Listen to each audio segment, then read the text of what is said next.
Hello, good morning, and welcome to another absolutely fabulous Chatbox Breakfast Business Show. I'm back, mate. I'm back. I know last week, if you've watched last week, it was a bit of a change to the normal format. We were live on site, and we put a brief show together. And the week before, the magical making was sitting in my seat doing a superb job. But I'm here, right? All the rumors of my demise are untrue. I'm back and mean business. How you doing, my friend? Very well, Nick. Great to have you back here in the virtual studio. Great to be back, isn't it, in the virtual studio? Last week was really different. You probably saw, for those that tuned in, and if you didn't tune in, do jump back in and watch us on Catch Up, where Nick and I were on site working with our clients, and we thought, we're not going to make tomorrow morning. We're going to be here, there, and everywhere. So we did. For the first time, or second time ever in our live shows, we pre-recorded it live from our client site. But it was still fun. We shared lots of top tips, and lots of people come back to us and said that was a fantastic show. So hopefully we're going to be able to mirror it and do exactly the same today. But we are back in the virtual space, streaming to all those famous platforms, whether you're watching us on LinkedIn this morning, Facebook, Twitter, or YouTube. Good morning, and thank you very much for joining us. Brilliant. Well, got a great show. Lots to talk about. Superb guests and the magical making just around the corner. What a week already, mate. What a week. I'll tell you what's going on. So I've been out of the country a little bit. And big celebrations this week. Feet on the ground training, my training business, turned 20. Woo! 20 years old on Monday, and my events business turned 16 yesterday. 2 big birthdays this week. Well, you know, how big is the cake that I need to produce? We should celebrate, right? We've got a celebration to do as well, because the Chatbox Breakfast Show is at that walking stage. It's walking and talking, the little lad. So yeah, we should celebrate too, and we're looking forward to probably celebrating live on the show as well. We're going to need quite a few birthday candles at this rate. 16, 20. Chatbox Breakfast Show 2. Do you know this is my 29th year of running my own businesses? So I've got a big 30 next year, a big 30, which I will also be getting the candles out and celebrating as well.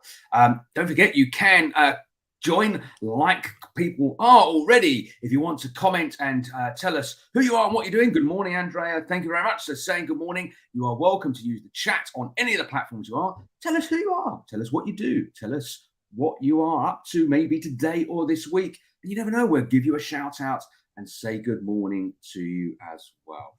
Now, Nick, this week is all about books. It's all about being an author.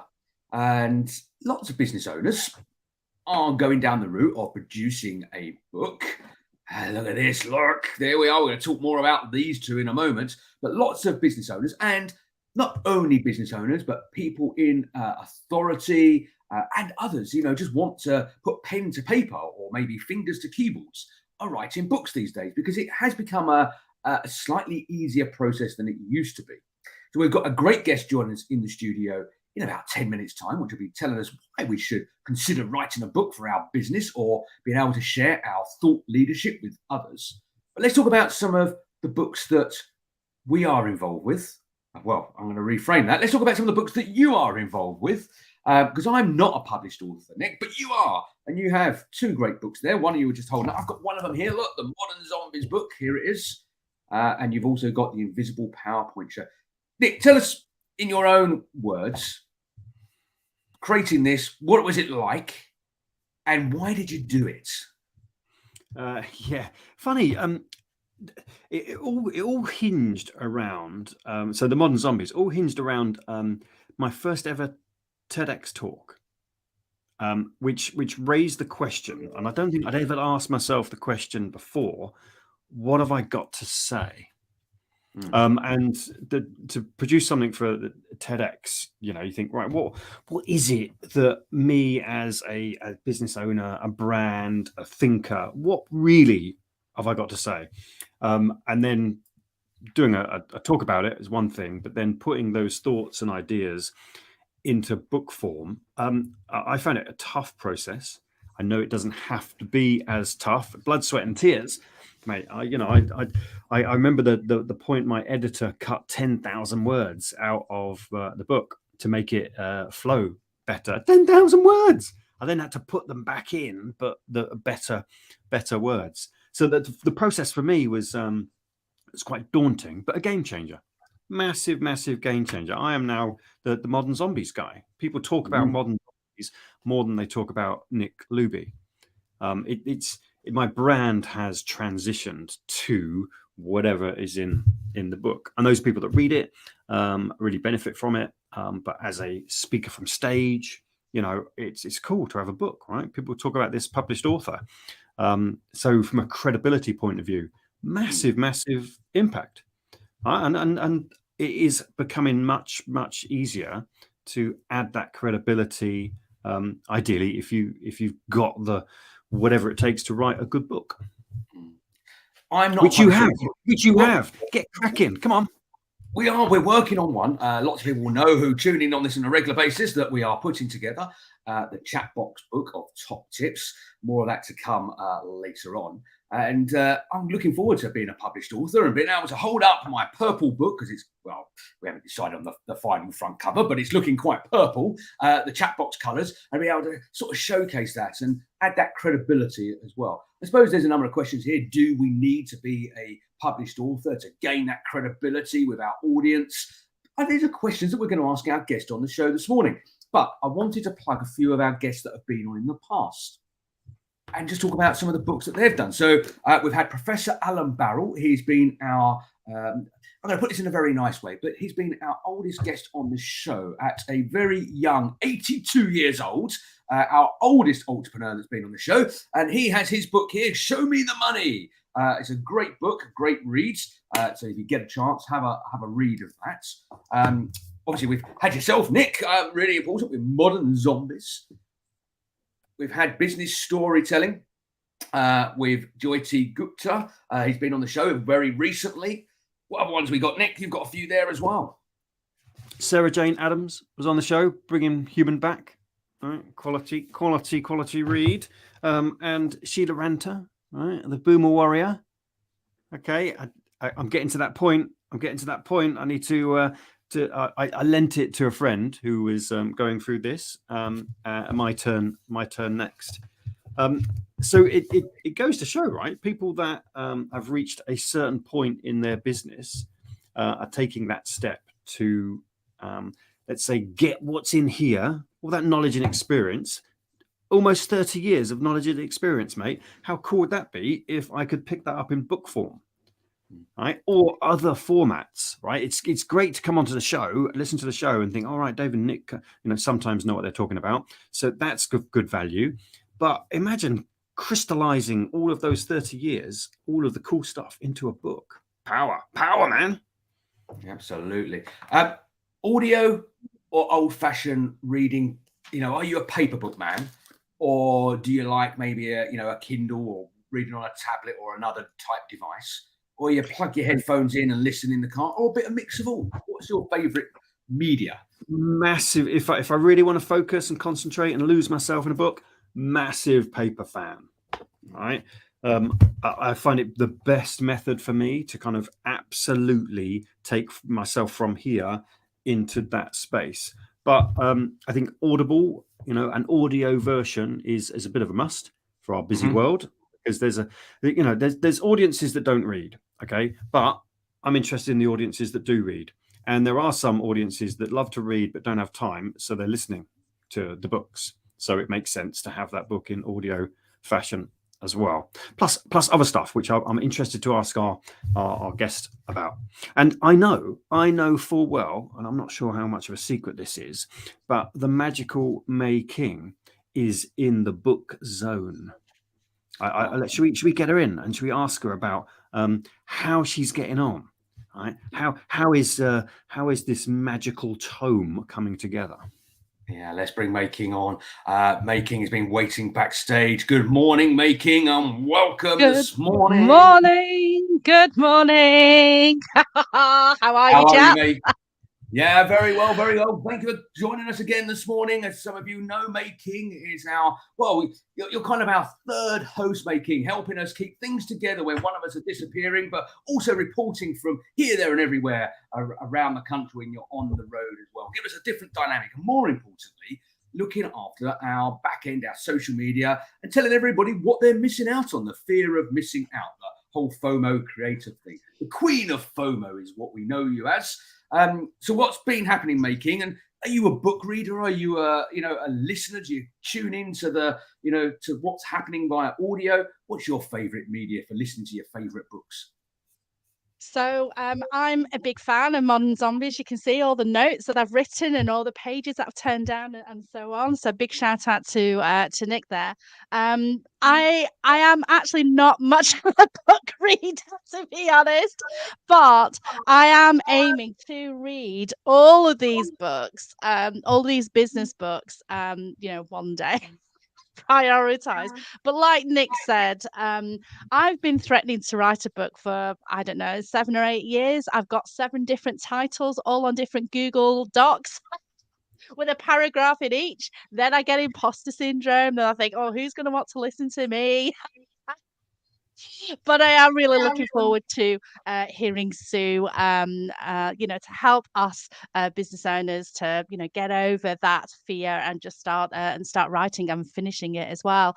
But in the world of FOMO, I want to draw your attention to this. No, I'm not very good at pointing. That book, that film, Everything Everywhere All at Once. This one here, 7 times Oscar-winning film, because it was FOMO that actually helped a fabulous young actor, Ke Huy Quan, who we may remember from The Goonies and Indiana Jones and the Temple of Doom. And he watched Crazy Rich Asians and he got FOMO. He got absolute FOMO. He saw his friends, his colleagues, and suddenly Chinese, Asian, Japanese actors had a voice on this Hollywood blockbuster. So he actually called his agent, who is Jeff Cohen, also from the Goonies fame, and said, I want to get back into acting, because he became a child actor, worked with the greats, George Lucas and Spielberg, and then he couldn't get a role because he was deemed not relevant as an Asian young man. So he got FOMO after Crazy Rich Asians. Then he got a call up by the 2 directors, Daniels from Everything Everywhere All at Once, and he worked hard. He worked hard in that audition, really wanted a gig because he saw the script and thought, I really want this. And then, of course, he won an Oscar, which is incredible. So it just goes to show FOMO works. And in business, FOMO does work, but we need to work hard to generate that buzz and excitement, and in order to get our lurkers and prospects excited. And so I wrote quite heavily about this subject because FOMO can often be seen as a negative thing in a personal setting, but in a business setting, it really does work. So that's what I've been talking about this week, and I've been having great discussions with people who've been watching my content as a result. Fantastic. Don't worry about imposter syndrome, Making. We all have it. That little devil on our shoulder. We all have it. I had it right in Modern Zombies. Why would anyone want to listen to me? Yeah. Right? But as you've said, it's really important. FOMO is really important for business. Getting it right. Not the negative stuff, the positive stuff. That there needs to be a book about that, and I look forward to reading it. Yeah, absolutely. Making, thanks. We'll grab you back before we finish on the show. We'll let you get back to that tweeting and getting those posts out there and sharing the FOMO with everybody over breakfast this morning. We'll catch you soon, Making. Bye. Nick, it's that time. What we're going to do is we're going to take a very quick ad break, and after that, we're going to be bringing our first guest onto the show this morning and finding out why we should be thinking as business owners or as leaders, but why we should write a book. We're back straight after this.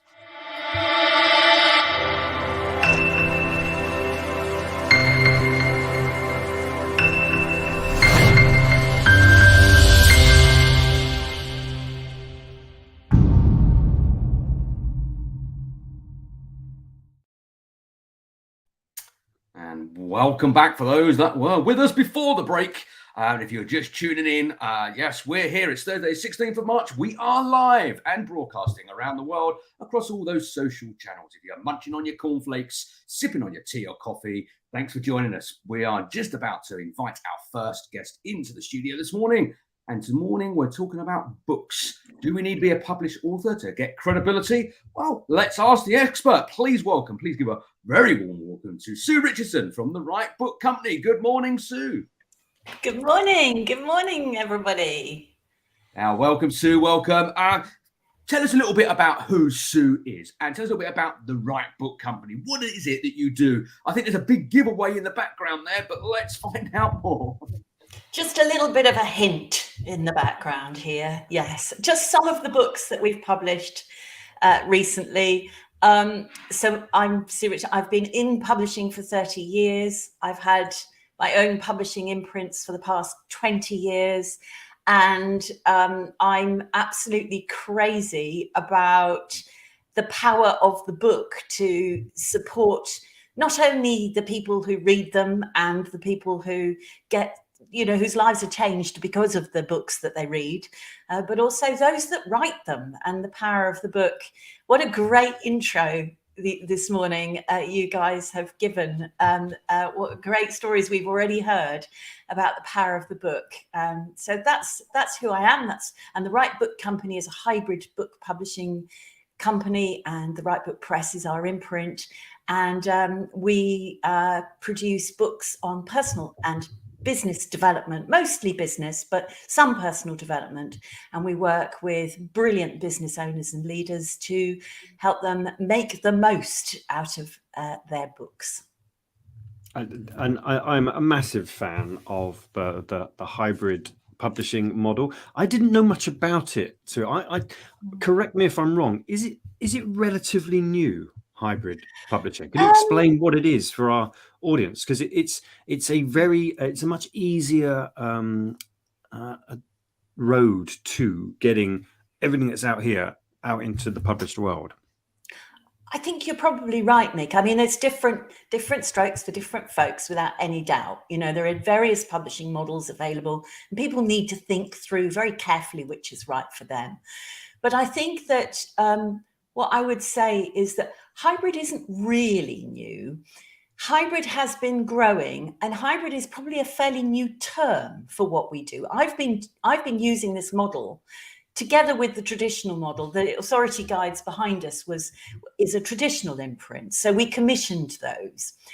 But I've been using the hybrid model since I began 20 years ago in publishing. So it's been around for a long time, but I suppose it's been coined in some ways to differentiate between people who choose to go down the self-publishing route, perhaps with a company that call themselves a self-publishing company, but allow you to self-publish, versus a traditional trade commercial publisher.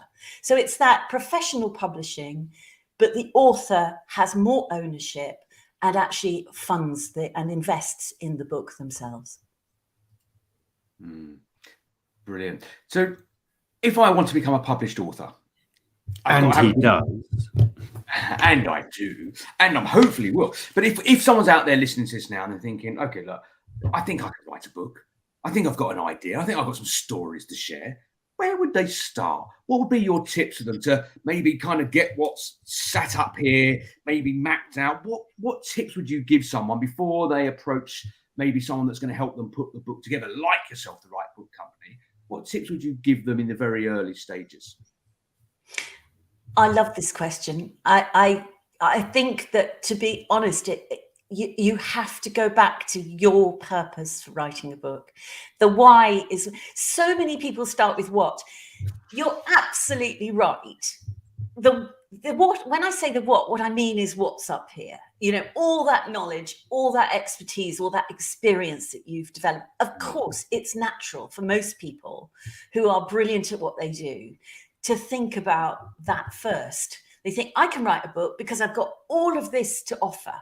Absolutely. True. But if you start with the what, it's very easy to get stuck in the kind of, I've just got to get it all down and get it all out. And you can get lost in why you're doing what you're doing. Things like the imposter syndrome that you were talking about earlier can creep in. There's all sorts of things that can happen if you start with the what. My advice to people always is to think about what it is that you want to achieve by becoming a published author. So what's your why? The two things are really important. What's your why for you, and what's your why for your reader, and who that reader might be. So your why and your who go hand in hand. But if you really know, so say you say you're looking for that lovely credibility piece. You're looking for, I don't know, more speaking gigs. You're looking to change something in your business. You're looking to open some doors that you're finding difficult to get open. You're looking for new opportunities. There are so many great reasons why you might achieve things because you have a book, but figure that out for you, because everybody's going to be different, and really make a plan around what this book will do for you. And if you start there and move quickly into the who, the target audience for your book, you will then begin to be able to work out what it is you need to do for them. So it's kind of serving your business and your brand first, serving your reader alongside, your audience alongside that. Getting those two right in the first place is going to help you give you the motivation, give you the understanding of what it is you need to deliver, and really, I think, helps you to, it also helps when you do get those icky moments as you're going through the process, whether that's during the writing or the publishing or whatever, to look back and be able to remind yourself why you're doing this in the first place. It's so for me, that's what my top tip would be to start with the why and the who. I totally get that. If I'm working with clients and we're talking about communication presentations, for example, that's the place I suggest they start with. What are you looking to achieve for you and for your audience through this presentation? That makes perfect sense. Yeah. If you know where you're going with your communication, you're more likely to get there. But as you say, a lot of people will start with what they know. Yeah. Right. Oh God, I know loads of stuff about this, and they'll just right. They'll vomit information onto the page, which isn't specifically going to be any use to anyone unless we know exactly where we're going. You know, the journey of 1,000 miles starts with a single step, if that step's in the right direction.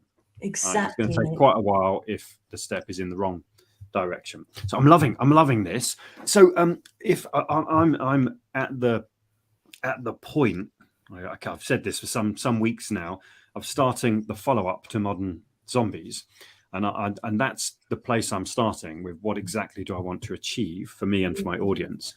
I'm a big mind map guy, right? So my books have always appeared first on a big mind map. I find that easiest to, once I know where I'm going, to get stuff out of here into a format that works for me.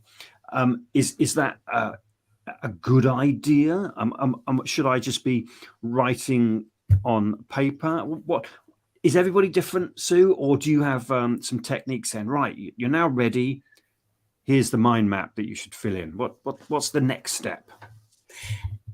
You're absolutely right. And I don't know if this is, I know what it is. It's just years and years of working with probably hundreds of authors, frankly. I don't think I've ever met two people exactly the same in every, we're just not, are we, as human beings? And we have different styles. We have different learning styles. We have different working styles. We have different ways of getting things done. Sometimes you can, when you start out to write a book, you can go out there and ask lots and lots of people how they did it. And you can get slightly overwhelmed with all the different advice that you might get given. For some people, using like software, like there's an amazing software tool called Scrivener. I'm sure you've probably heard of it. Some of the audience might have heard of Scrivener. Immensely popular with some of the people I've worked with. Others have gone, oh God, I couldn't get my head around that. You know, a simple mind map. I use Post-it notes when I'm planning a presentation, or I just use Post-it notes on a wall. You know, other people will literally sit down and write notes and then organize those notes. I think everybody's different. You've got to find your own way. Maybe try lots of different things. Maybe this is a moment just to kind of alert people to something that I think goes on with people that perhaps kind of damages their journey, or gets in the way of their path. And that is, don't necessarily feel, if you're going to write a book, that you've got to do this all by yourself. Reach out and ask other people.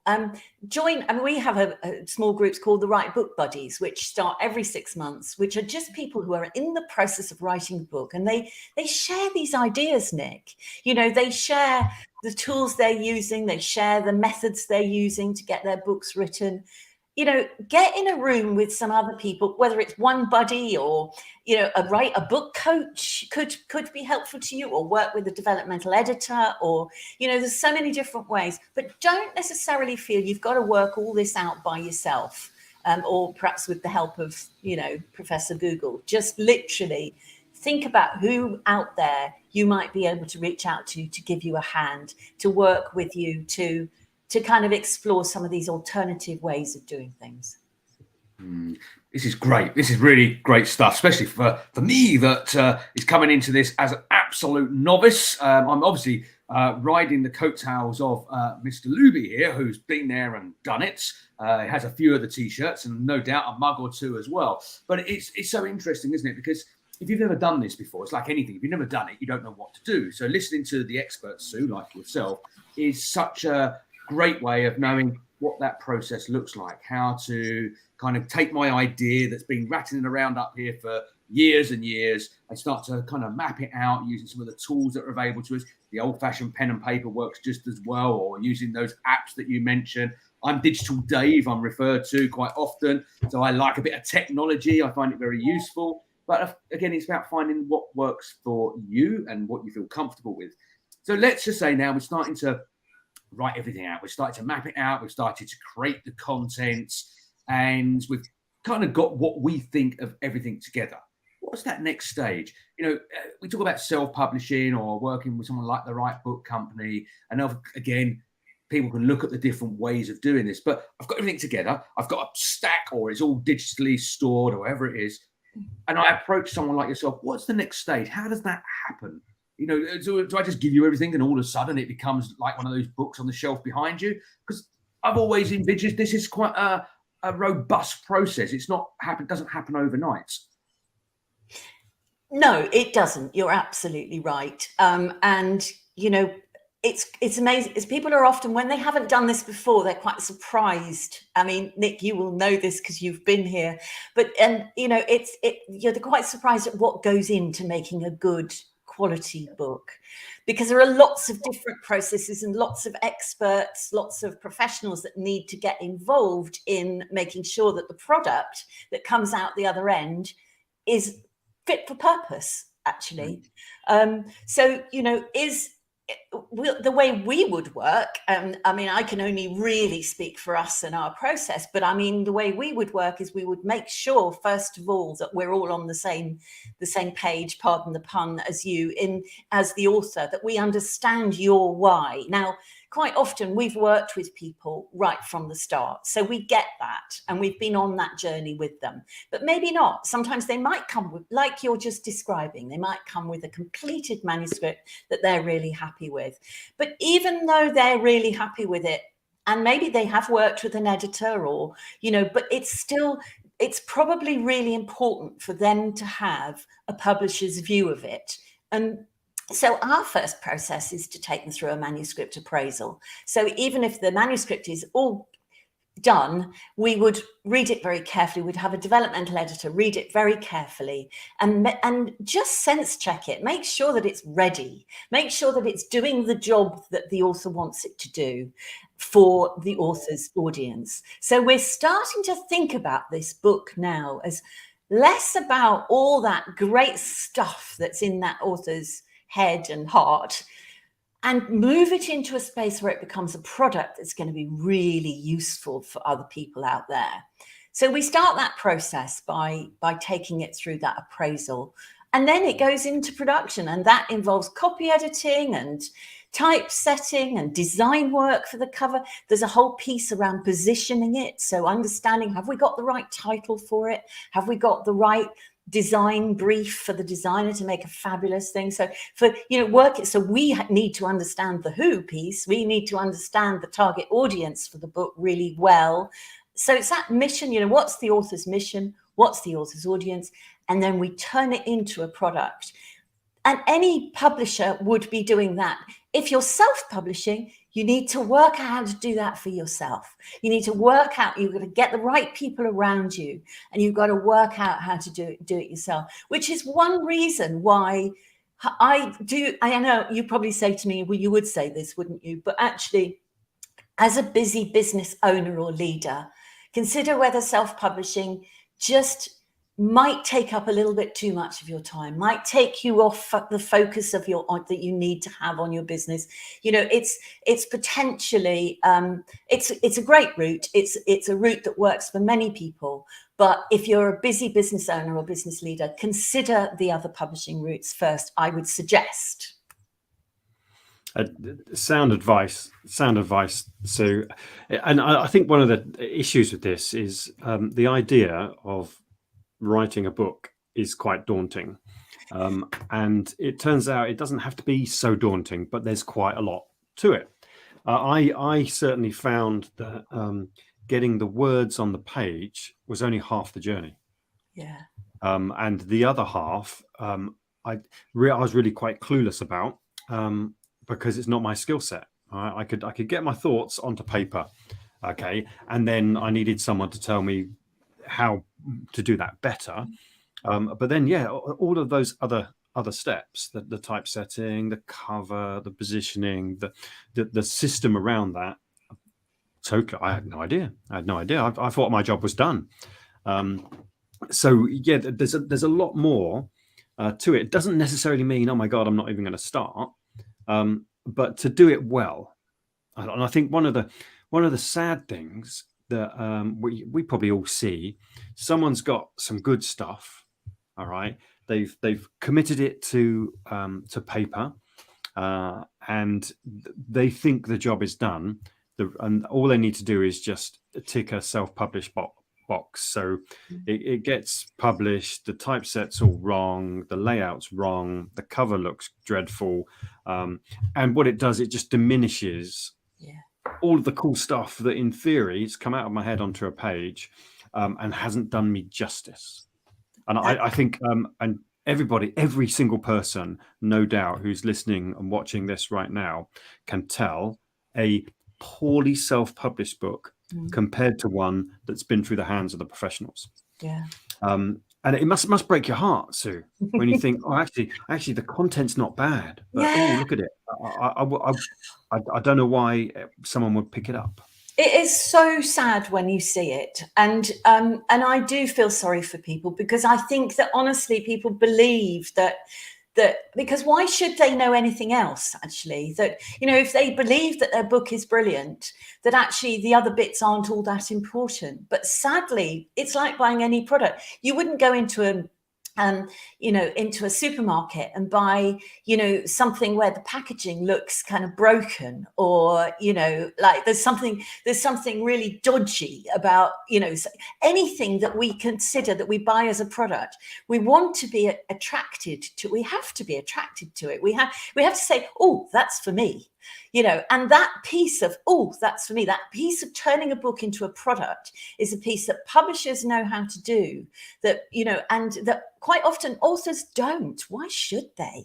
So it's like, it just consider that. That's really important. Then there's another thing here, actually, Nick, that I think, just what you just said just makes me think of, which is this distribution piece. Ticking the self-published box gives you an option, which is probably Amazon, to be honest. That's probably about it, which you might make work for you. It's jolly hard work to make Amazon work for you as a single published author, which a lot of people just think, oh, I just put it on Amazon and it will just fly. You know, it doesn't work that way. It's really hard work. And you really need the distribution piece as part of the whole picture. So when you're going back to that, thinking about things at the beginning, I like to think that it's really important to be quite strategic about your book. So you think about all of these things before you start. So you're fit for what is your why and what is your who is your who. Really important, because then you can work out how are you going to get it to them. How are you going to achieve your dreams? I had one author who came to me and said, all I want is you to set up an imprint for me, which you will know, Nick, is simply, I just want to self-publish. It's easy. You just go and fill in a form. And she said, no, I want you to do that for me and I'll pay you. And I said, can't we have a conversation about what you're doing? And she said, no, I don't need anything else from you. So I did it. I did this form. She went and self-published. 3 weeks after they published, her publicist rang in and said, how do we get the book into the airport bookshops? And I had to say, you can't. There is no such path for a self-published author. Now, I'm not saying everyone can get into airport bookshops if they go down the hybrid or the professional publishing route, but there's a bigger chance, there's a possibility, because the route to market is there. If you self-publish, it just isn't. So the distribution piece is important too. Where do you need your book to land? Again, this is just an opinion, but I think a lot of people self-publish and want to go down the Amazon route because very quickly, as long as you pick the right day at the right time, you could be a #1 seller. You can top the charts for that day in some obscure category, which you've got no competition within. So you're #1, and of course now you're a #1, author and a book author in an area of speciality, and I get that credibility, but as you're saying, then it limits what you can do thereafter. So yes, you're #1 on Amazon for that particular day. Maybe you might sit there for a week or something like that.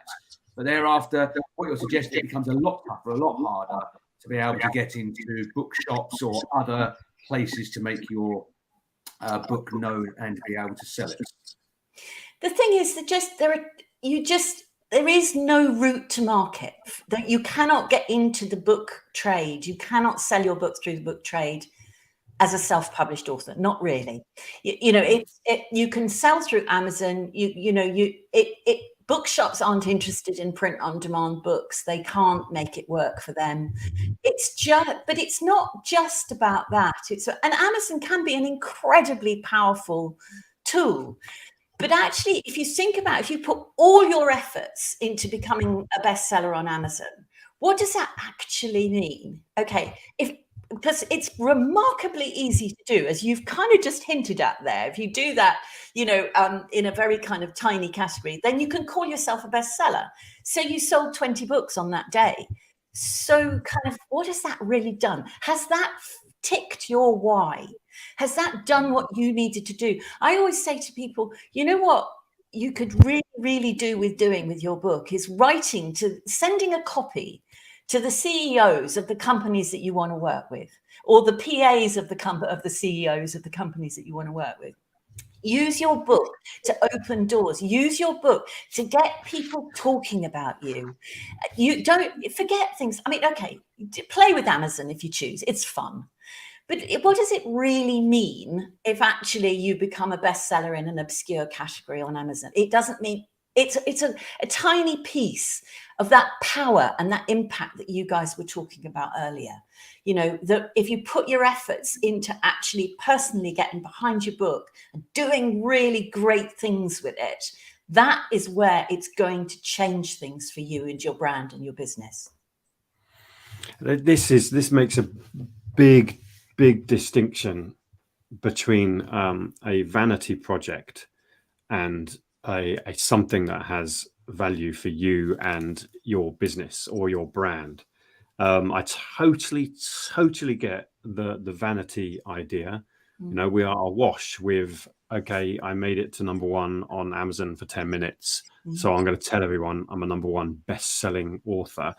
If you know what you're talking about, you know that's nonsense, right?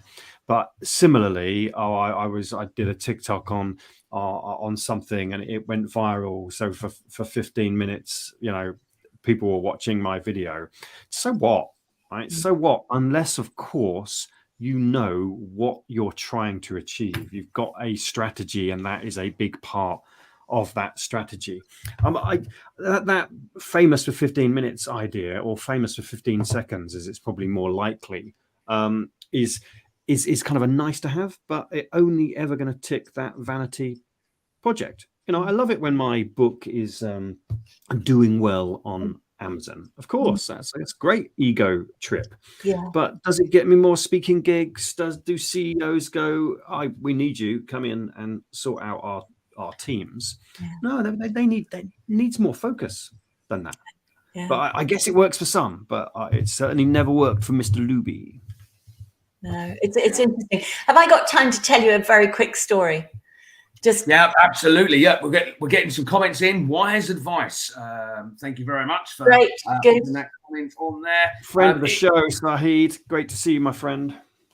That's nice. Jay, let's stories. We love stories. Just a very quick story about my one of my authors who told me those brilliant story recently.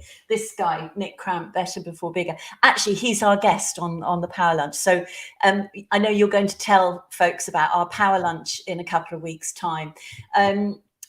He just told me this brilliant story because when he published year before last with us, and admitted to being incredibly disappointed that his book didn't immediately become a massive bestseller, and he wasn't they weren't flying out the door, and and he said after a while I'd sort of picked myself up and licked my wounds and realized it wasn't about that at all.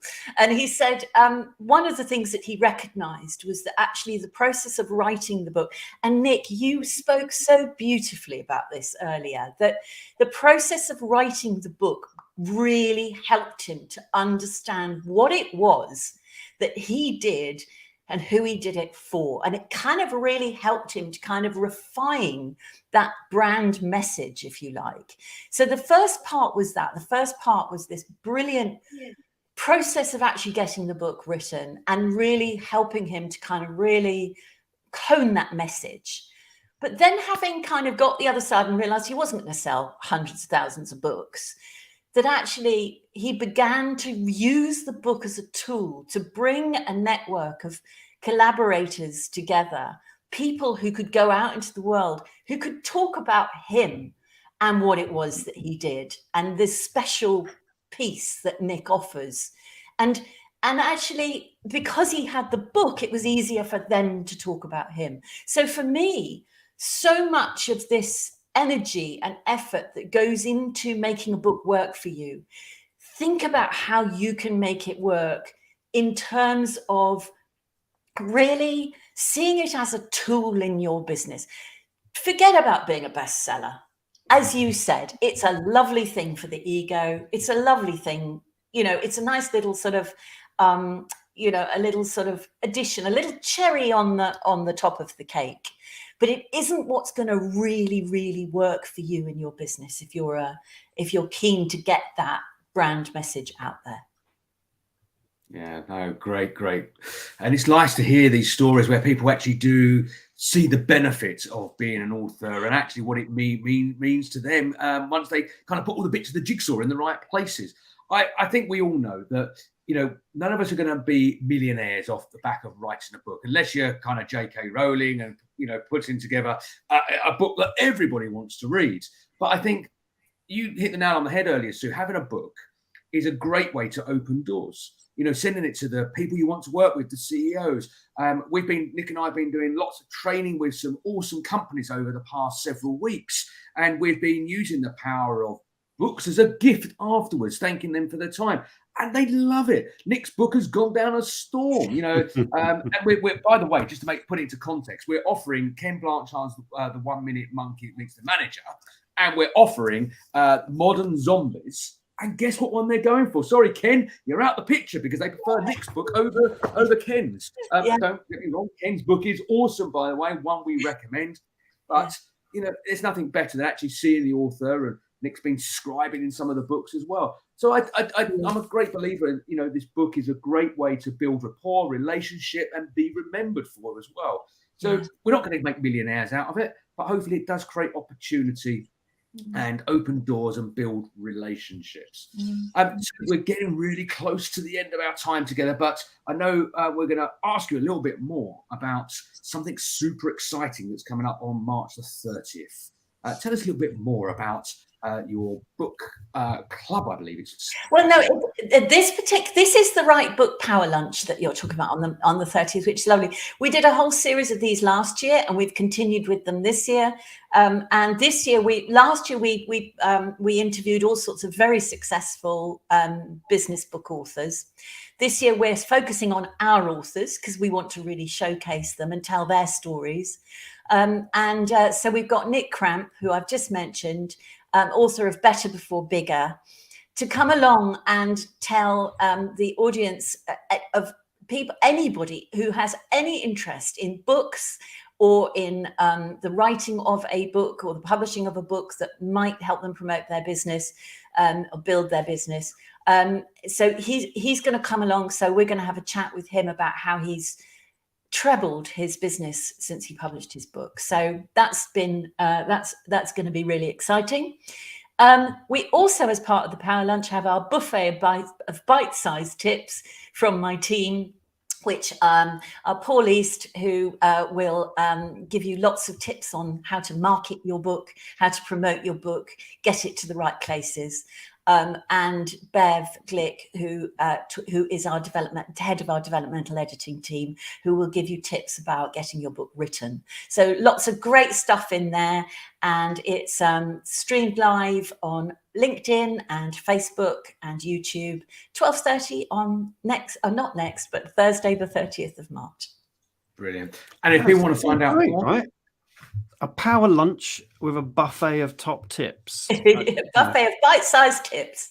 all book fans salivating right now, thinking yes, please. And Nick's trebled his business. So that which business owner doesn't want a piece of that? I know. Awesome. It's such a great story, and he's going to come and tell you in his own words how he's done it.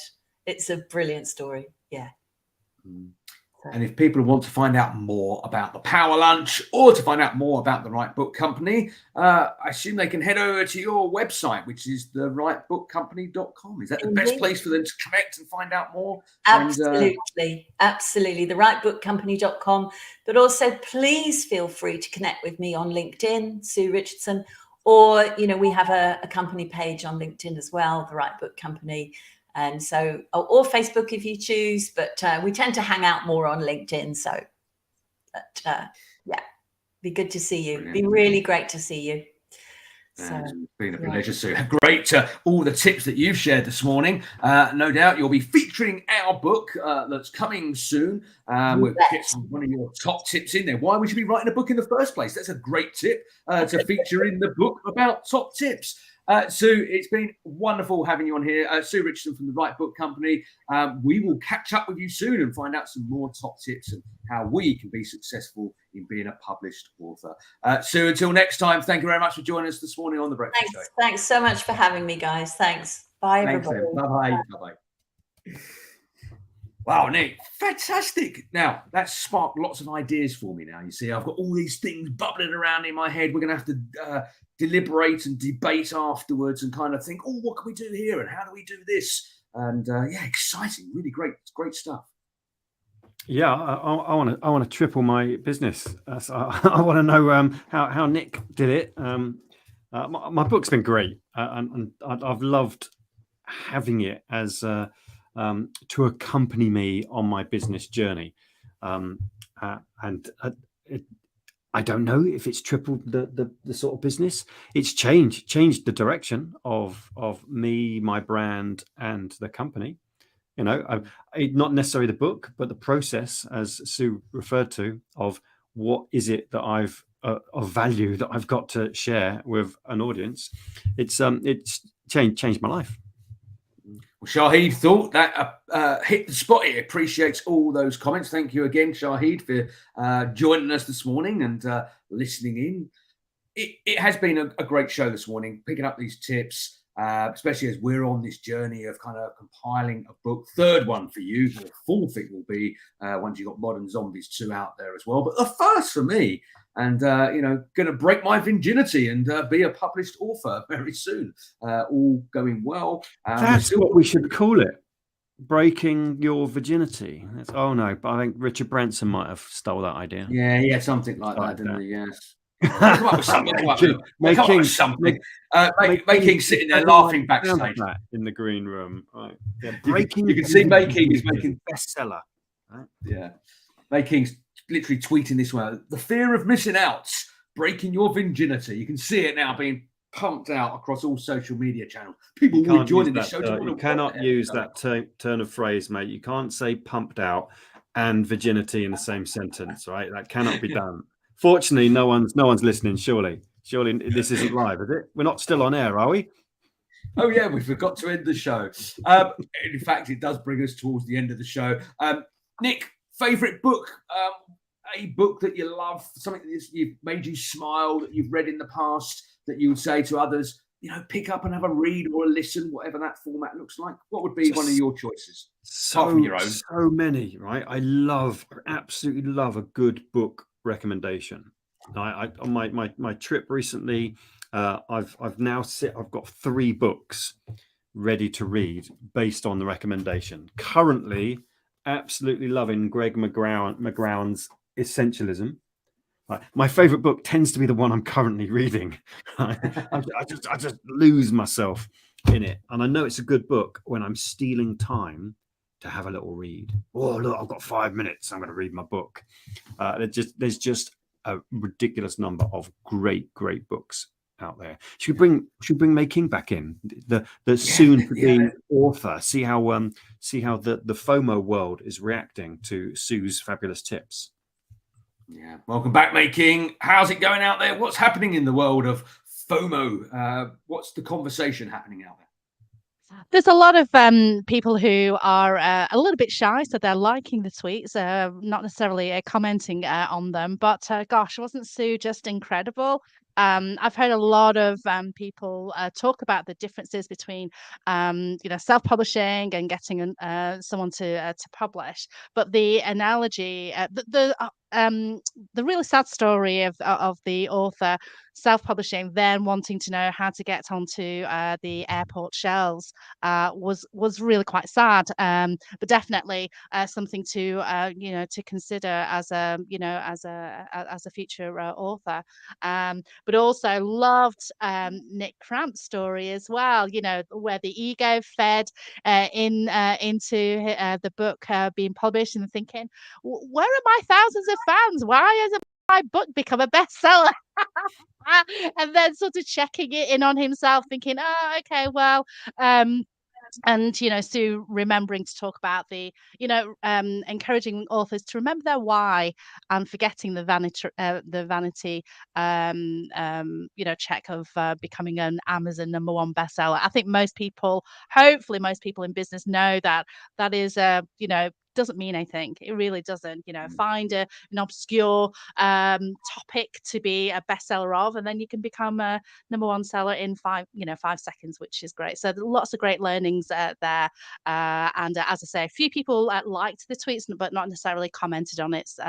But we all know we've all got lurkers on the socials, right?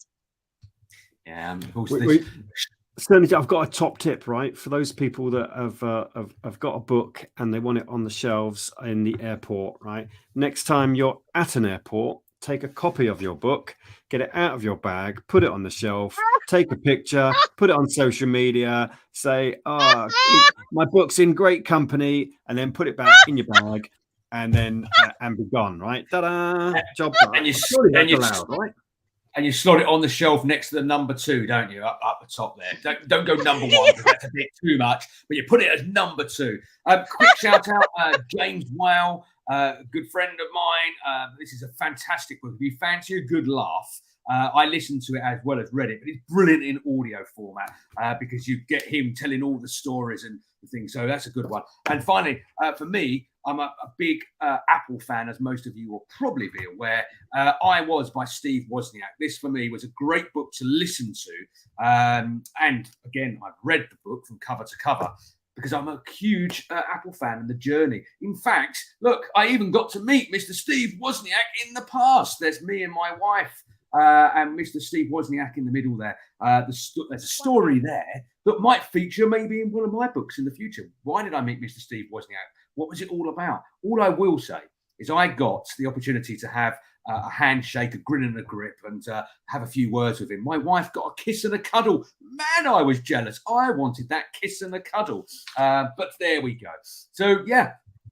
It's one of Steve's biggest regrets as well, mate, I'm sure, in his book. I missed the opportunity to break David's virginity of kiss and cuddle with Wozniak. Yeah. You can see where this show's going. I think we should now think about wrapping up today's show before we go down the path that we shouldn't be entering. Making, as always, thank you very much for joining us and keeping control of the socials behind the scene. Thank you once again to Sue Richardson. Been great having you on here this morning and learning all your tips and what we should be doing if we want to become a published author. And Mr. Luby, as always, great to have you alongside me. Wow. We're back next week, aren't we, Nick? We're going to be here doing more chat show type stuff, talking about this, that, and everything else. So do tune in next Thursday from 8 a.m. From me, it's bye-bye. Cheerio. See you next week.